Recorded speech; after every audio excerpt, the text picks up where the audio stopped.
अगर इसी लेक्चर में आपने जेरंड, पार्टिसिपल और इन्फिनेटिव को समझना है तो मैं आपको इन तीनों के बारे में दो पॉइंट्स बताऊंगा।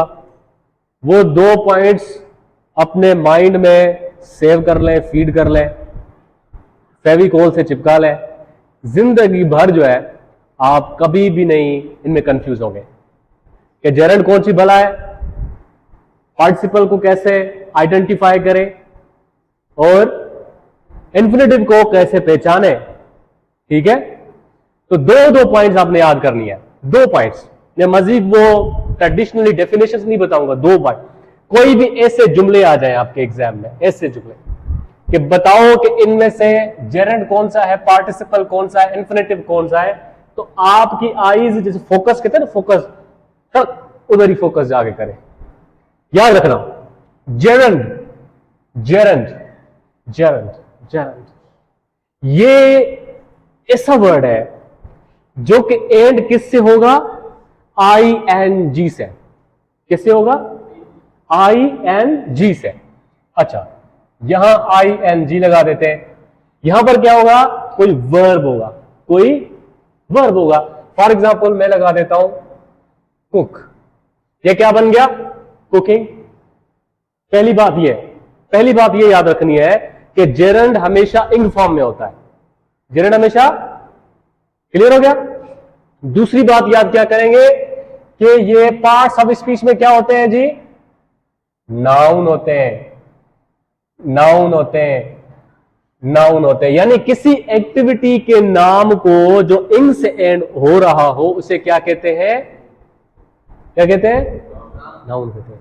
अभी दूसरी ट्रिक बताऊं, रेडी हो दूसरी ट्रिक के लिए? आप मुझे ये बताएं, जो जुमला होता है उसका स्ट्रक्चर क्या होता है? Subject, verb, object. सर इधर ही होगा ना, सर इधर तो नहीं आएगा ना, तो सब्जेक्ट इधर ही होगा ना शुरू में। सब्जेक्ट, वर्ब और ऑब्जेक्ट। आप मुझे ये बताएं, सब्जेक्ट में हम क्या लगाते हैं? नाउन या प्रोनाउन लगाते हैं। ऑब्जेक्ट में हम क्या लगाते हैं?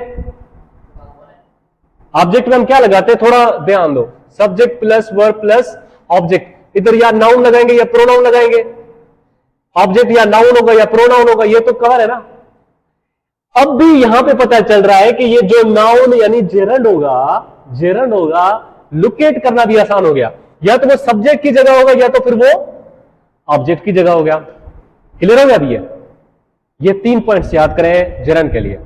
अभी आते हैं पार्टिसिपल पे। पार्टिसिपल जो उसकी फिजिकल पहचान होगी, ठीक है, कैसे होगी? कैसे होगी? एक ऐसे वर्ड्स जो इंग में एंड हो रहे हो। किसमें? इंग में एंड हो रहे हो।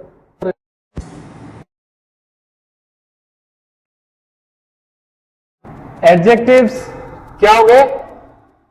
जो वर्ड्स जो किसी की खुसूसियात, किसी की वीकनेस, स्ट्रेंथ्स को शो करते हैं।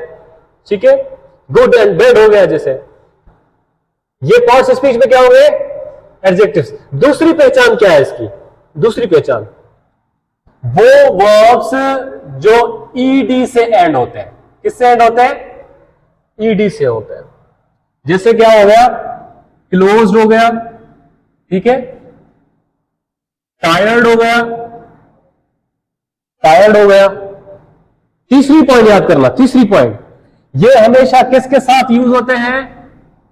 नाउन के साथ, कॉमन नाउन के साथ। किसके साथ?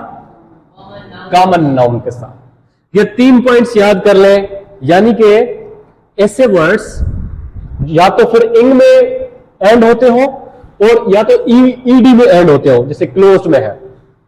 वो पार्ट्स ऑफ स्पीच में क्या होते हैं? एडजेक्टिव्स होते हैं और किसके साथ लगते हैं? कॉमन नाउन के साथ लगते हैं।